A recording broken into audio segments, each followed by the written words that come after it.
the crushing weight of hope. The fluorescent lights in the hospital corridor buzzed like angry wasps as Elena Vasquez clutched the manila envelope containing her sister's test results.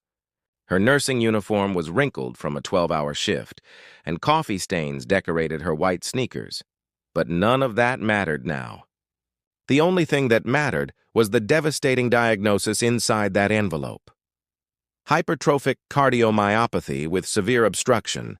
Dr. Martinez had explained in clinical terms that felt like hammers against Elena's skull. Sophia needs immediate surgical intervention, a septal myectomy. Without it, she has maybe 6 months.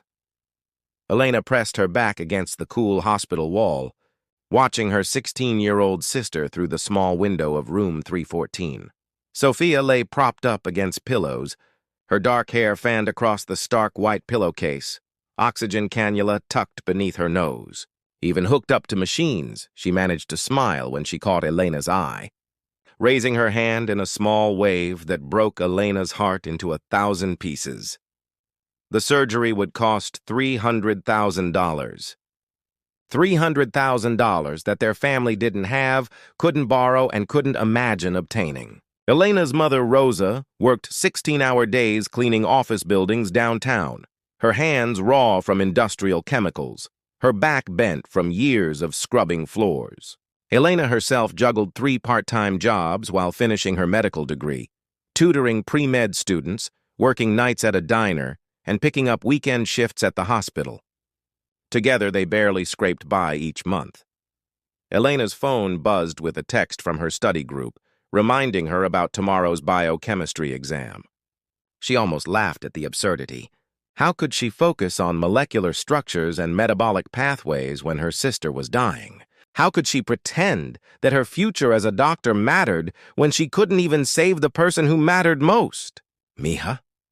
Her mother's voice, soft and tired, came from behind her. Rosa Vasquez approached slowly, her cleaning uniform replaced by a faded floral dress she reserved for hospital visits. How is she? Elena couldn't bring herself to speak the truth aloud again. Instead, she handed over the envelope and watched her mother's face crumble as she read the surgeon's notes. The recommended procedure, the risks, the astronomical cost that might as well have been written in a foreign language for all the sense it made to their reality. "We'll find a way," Rosa whispered, but her voice lacked conviction. "We have to find a way." That night, Elena sat at her laptop until dawn, applying for emergency loans, researching charity organizations, and sending desperate emails to medical foundations. Each rejection felt like another nail in Sophia's coffin. As the sun rose over the city, casting golden light through her apartment's single window, Elena realized she would do anything, absolutely anything, to save her sister's life. She just didn't know yet what anything would cost her. An offer too dangerous to refuse. 3 weeks of desperate searching had yielded nothing but form letters of rejection and sympathetic but useless advice. Elena's eyes were permanently rimmed with dark circles, and she'd lost 10 pounds she couldn't afford to lose. Sophia's condition was deteriorating faster than the doctors had predicted, and the beeping of the heart monitor seemed to grow more irregular each day. It was a Thursday evening when Elena's world shifted on its axis.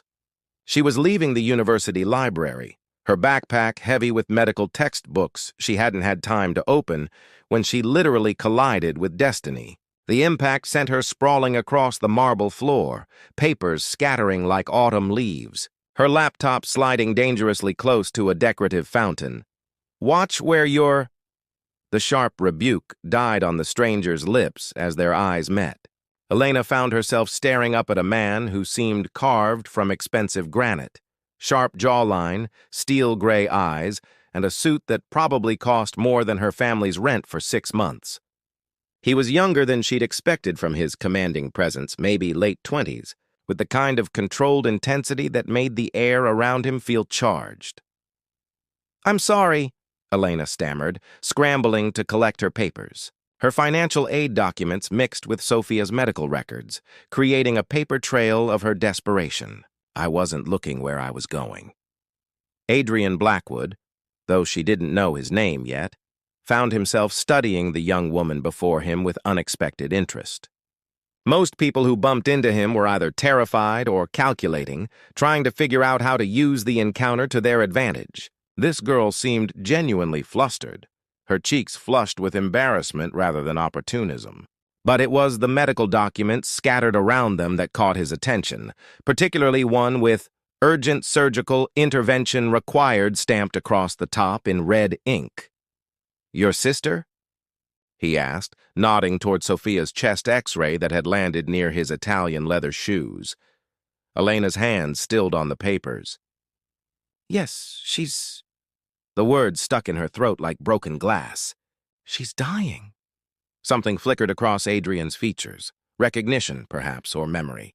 He'd built his empire on reading people, on finding their pressure points and exploiting them. But this wasn't calculation in the girl's eyes. It was pure desperate love.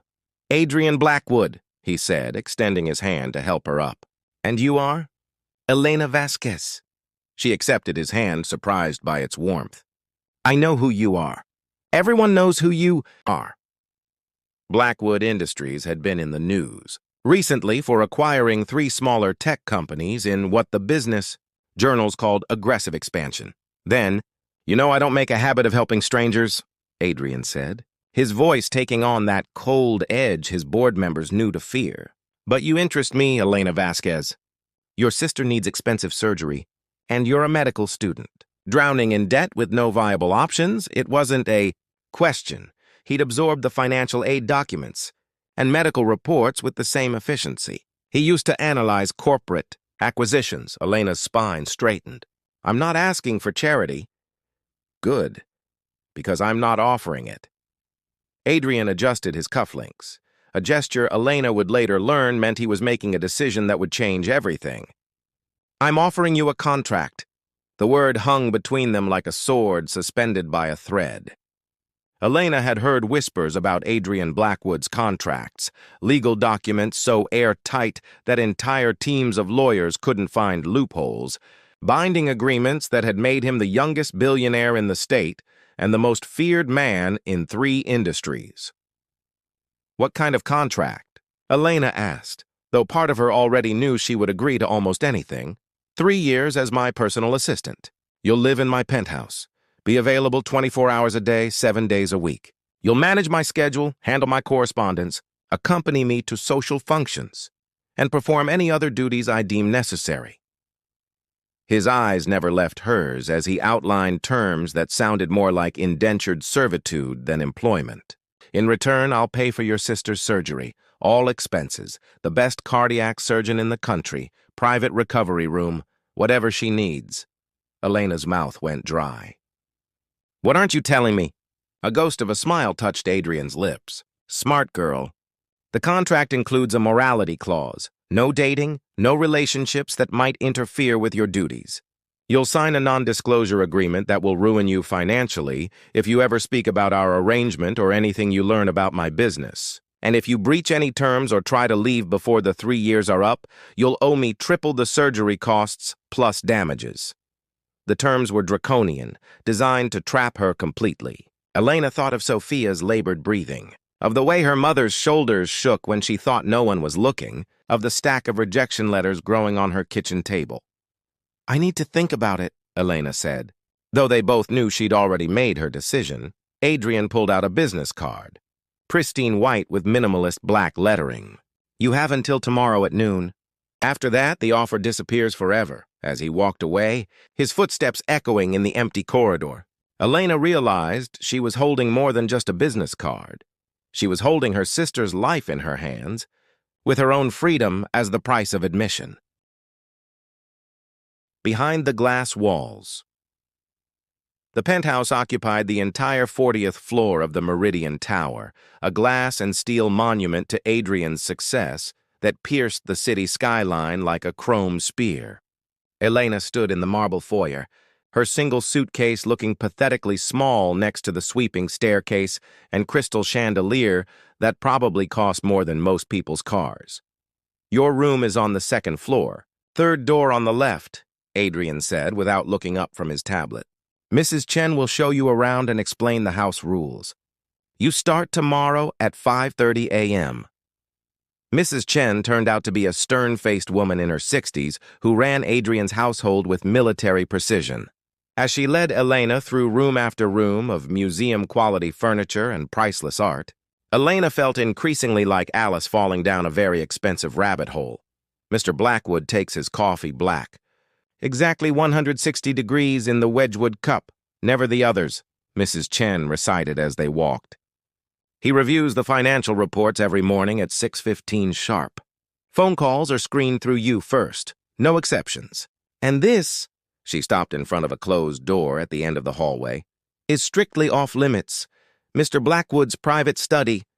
You are never to enter without explicit permission. Elena's room was larger than her family's entire apartment, with floor-to-ceiling windows overlooking the city. But the luxury felt hollow when she thought about Sophia, who was spending her first night post-surgery in the cardiac ICU. The operation had been successful. Dr. Harrison, the surgeon Adrian had flown in from Johns Hopkins, had worked for 8 hours to repair Sophia's damaged heart. Elena had cried with relief when she heard those beautiful words. The surgery went perfectly. But now, standing in this pristine cage, Elena wondered what she'd truly signed up for. The next morning arrived with cruel punctuality. Elena's alarm buzzed at 5 a.m., and she stumbled through her new routine, preparing Adrian's coffee, reviewing his schedule, organizing his correspondence. He appeared in the kitchen at exactly 6 a.m., dressed in a charcoal suit that fit him like expensive armor. The Hartwell meeting has been moved to 10, Elena reported, consulting the color-coded calendar she'd already memorized. Your 2 o'clock with the Singapore investors is confirmed, and you have dinner with Senator Reynolds at 8. Adrian accepted his coffee without comment, but Elena noticed he paused when he tasted it, exactly 160 degrees, just as Mrs. Chen had specified. For a moment, something almost like approval flickered in his eyes, but it vanished so quickly Elena wondered if she'd imagined it. The days blurred into a routine of careful efficiency.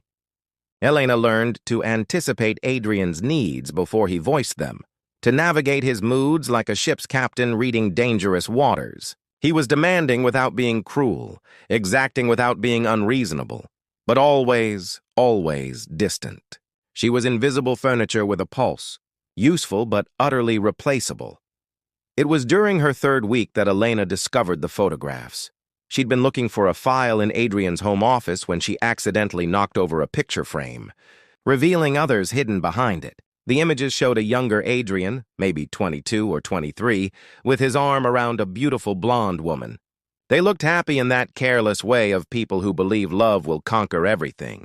In one photo, the woman was showing off an engagement ring, her face radiant with joy. "Put those back!" Adrian's voice, cold as winter steel, made Elena jump. She hadn't heard him enter.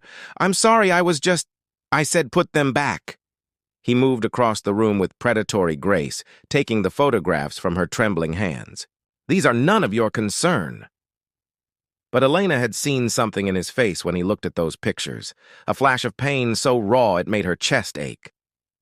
For just a moment, the billionaire's armor had cracked, revealing the man underneath. "She hurt you," Elena said softly, the words escaping before she could stop them. Adrian's jaw tightened. "She taught me that contracts are more reliable than promises, that money is more honest than love, that people will do anything if the price is right, including you, Miss Vasquez." The words hit Elena like a physical blow, but she stood her ground. "You're wrong about me." "Am I?" Adrian moved closer, his presence overwhelming in the small space. "You sold yourself to me for the price of your sister's surgery. How is that different from any other transaction?" Elena lifted her chin, meeting his cold stare with blazing determination. "Because I didn't do it for money. I did it for love. And someday, someone will show you the difference." For a heartbeat, something shifted in Adrian's expression. Surprise, perhaps, or recognition. But then his walls slammed back into place and he turned away, dismissing her with a gesture as casual as swatting a fly. That night, Elena stood at her bedroom window, looking out at the city lights and thinking about the broken man sleeping down the hall. She'd signed a contract to save her sister's life, but she was beginning to understand that Adrian Blackwood might need saving too. Cracks in the armor. 2 months into her contract, Elena had mapped every scar in Adrian's emotional landscape. She knew he took his phone calls in the East Corridor when they were particularly brutal, usually involving hostile takeovers or firing executives.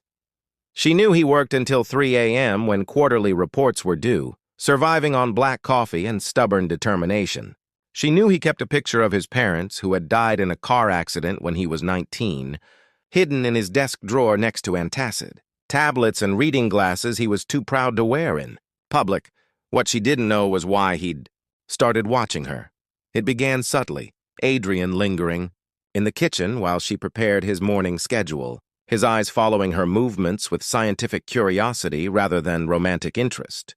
He began asking questions that had nothing to do with business: how Sophia was recovering, whether Elena missed her medical studies, what she thought about the documentary they'd watched during a rare, quiet evening.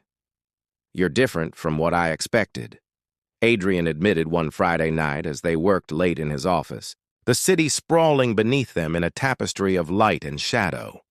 Elena looked up from the contracts she was reviewing, surprised by the observation. "What did you expect?" "Resentment. Most people in your position would hate me by now." Adrian set down his pen and leaned back in his chair, studying her with those penetrating gray eyes. "You have every right to.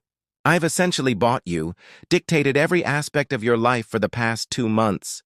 But you saved Sophia," Elena said simply. "Hate is a luxury I can't afford when my sister is alive because of you."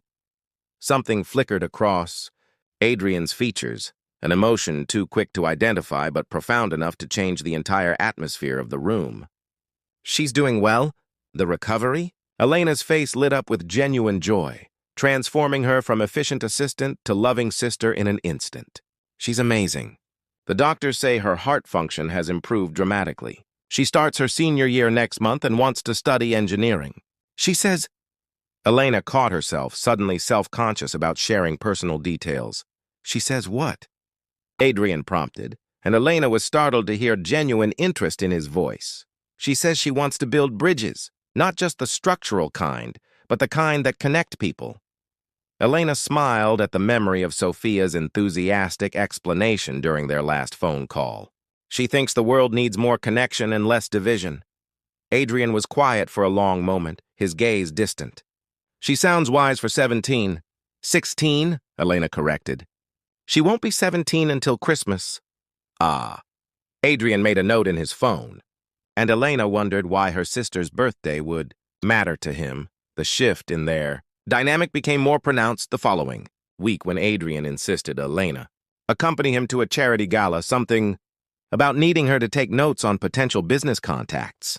Elena suspected it was an excuse. Adrian's memory was razor sharp, and he'd never needed note-taking assistance before. The gala was a glittering affair in the city's most exclusive hotel, filled with politicians, celebrities, and titans of industry air-kissing, while competing to outspend each other on charity auction items. Elena felt like an imposter in the designer dress Adrian had insisted she wear, a simple but elegant black gown that probably cost more than her family's grocery budget for 6 months. "Stay close," Adrian murmured as they entered the ballroom, his hand settling possessively on the small of her back. "These people are sharks, and they can smell inexperience in the water." Elena was prepared for the wealth, the ostentation, even the casual cruelty of people who measured worth in stock portfolios. What she wasn't prepared for was seeing Adrian transform. Away from the cold efficiency of his business persona, Adrian revealed glimpses of the man he might have been in different circumstances. He was charming without being false, intelligent without being condescending, and when he thought no one was looking, unexpectedly kind. Elena watched him quietly arrange for the catering staff to take home leftover food, saw him slip an extra tip to the coat-check girl who looked exhausted, noticed how he steered conversations away from topics that made others uncomfortable. The revelation came during the charity auction when a signed guitar from a famous musician went up for bidding. The cause was pediatric cardiac research, a fact that made Elena's breath catch in her throat as she thought of Sophia. The bidding was fierce, with several prominent businessmen driving the price higher and higher. At $50,000, most bidders dropped out. At $75,000, only two remained: Adrian and a tech mogul named Harrison Pierce, who'd made headlines for his messy divorce and questionable business practices. $100,000, Pierce called out. Smug satisfaction evident in his voice, Adrian didn't hesitate. $200,000. The room fell silent. Pierce's face reddened, but he shook his head, conceding defeat. When the auctioneer's gavel fell, Adrian had purchased a guitar he'd never play for an amount that would fund research for dozens of children with heart conditions like Sophia's. Later, as they rode home in Adrian's car, Elena couldn't contain her curiosity any longer. "You don't even like music," she said, referring to the guitar now carefully stored in his trunk. Adrian stared out the window at the passing streetlights, his profile sharp against the darkness. "I like children having the chance to grow up." The simple honesty of the statement hit Elena like a physical blow. This was the same man who'd trapped her in an ironclad contract, who ruled his business empire with ruthless efficiency, who seemed incapable of genuine human emotion. But he'd just donated $200,000 to help kids he'd never meet, simply because it was the right thing to do. "You're not the monster you pretend to be," Elena said softly. Adrian turned to look at her, his eyes unreadable in the dim light. "Don't mistake strategy for kindness, Elena. Everything I do serves a purpose." "And what purpose does helping sick children serve?" For a moment, Adrian's carefully constructed walls wavered. "Maybe I'm trying to balance the scales," he admitted. "Maybe I'm tired of being the villain in every story." The vulnerability in his voice made Elena's heart ache. Without thinking, she reached across the seat and covered his hand with hers. The contact was electric, sending shock waves through both of them that had nothing to do with the contract binding them together. "You're not a villain," Elena whispered. "You're just a man who's been hurt so badly he forgot how to trust." Adrian stared down at their joined hands, his carefully controlled world suddenly feeling very small and very fragile. When he looked up, Elena saw something in his eyes she'd never seen before. Hope, terrifying and beautiful and completely genuine. The car pulled up to the Meridian Tower, but neither of them moved to get out. The space between them hummed with possibility, with the recognition that something fundamental had shifted in their carefully defined relationship. "Elena," Adrian said, her name sounding different in his voice, softer, more human. But before either of them could examine what was happening, Elena's phone rang with the harsh reality of their situation. The caller ID showed Sophia's number, and Elena answered immediately, her sister's voice bright and healthy, and completely unaware that she'd just interrupted a moment that might have changed everything. As Elena chatted with Sophia about her upcoming school semester, Adrian closed his eyes and rebuilt his walls brick by brick. Some boundaries, he told himself, were too dangerous to cross, especially when crossing them might destroy the very thing he was trying to protect. Love beyond contracts. The beginning of the end started with a phone call at 3 in the morning. Elena jerked awake to the sound of her cell phone buzzing insistently against the nightstand. The caller ID showed her mother's number, and Elena's blood turned to ice. "Rosa never called this late unless something was catastrophically wrong."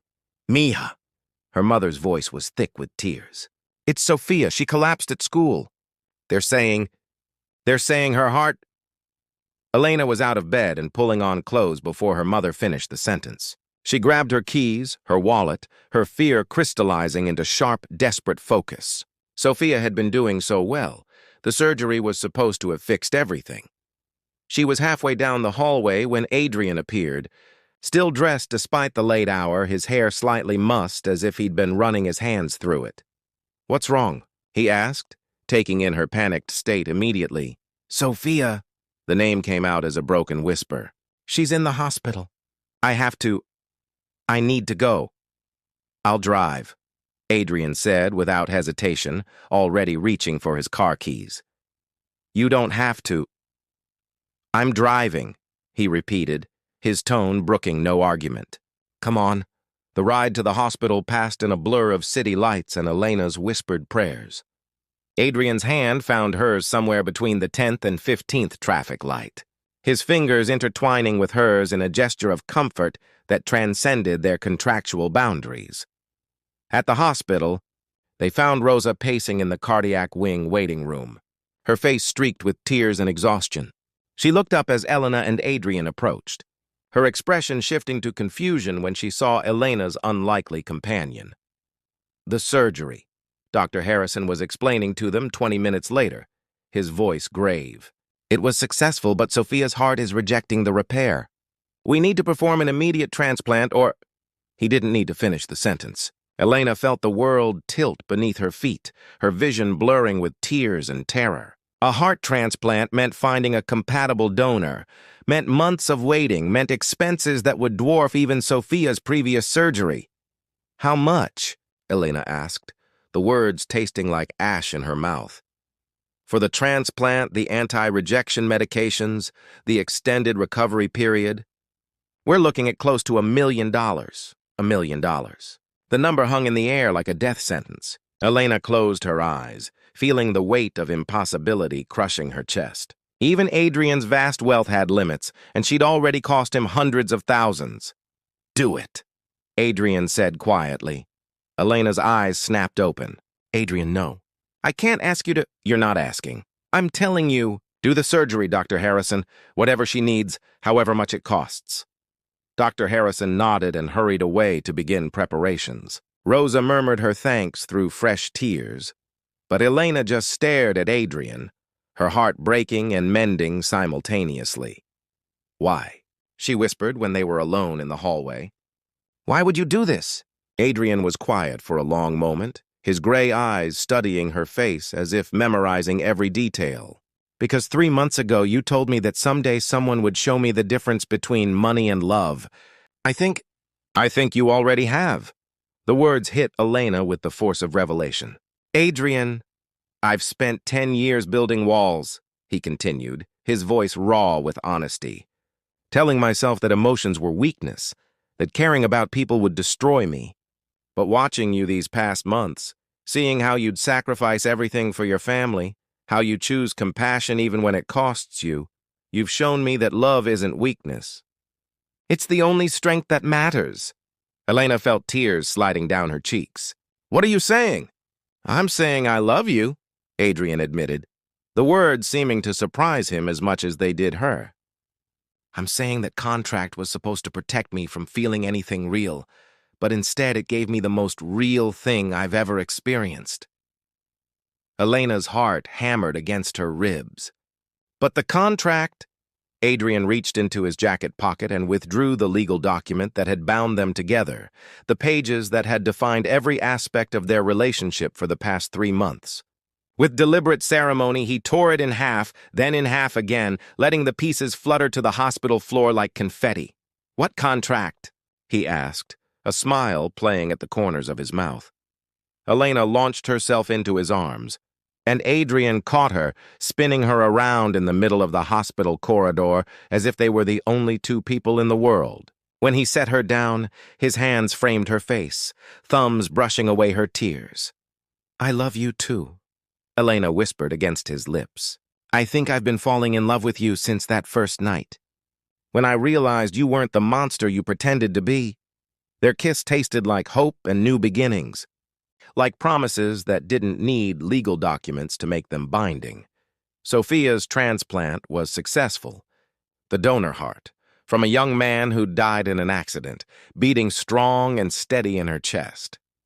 During her recovery, she met Elena's mysterious benefactor and pronounced him much less scary than expected, and definitely good enough for my sister. Elena returned to medical school that fall, her tuition paid by a scholarship from the newly established Vasquez Foundation for Cardiac Research, a foundation that Adrian had created and funded, though he insisted on keeping his involvement anonymous. She graduated 2 years later as Dr. Elena Vasquez, with Sophia healthy and strong in the audience, cheering louder than anyone else. The wedding was small, just family and a few close friends in the penthouse where their love story had begun. Elena wore her grandmother's dress, and Adrian wore an expression of wonder that never quite left his face. Sophia, fully recovered and radiant, served as maid of honor, while Rosa cried happy tears and kept muttering about miracles in Spanish. As they danced their first dance as husband and wife, Adrian whispered in Elena's ear, "Thank you for showing me that some contracts are written on hearts instead of paper." Elena smiled up at him. This man who'd started as her captor and become her salvation. Thank you for proving that love is worth any price. Outside the penthouse windows, the city sparkled with a million lights. But none of them burned as bright as the love between a billionaire who'd learned to trust again and the woman who'd taught him that the most valuable things in life could never be bought, only given freely, one heart to another. The end.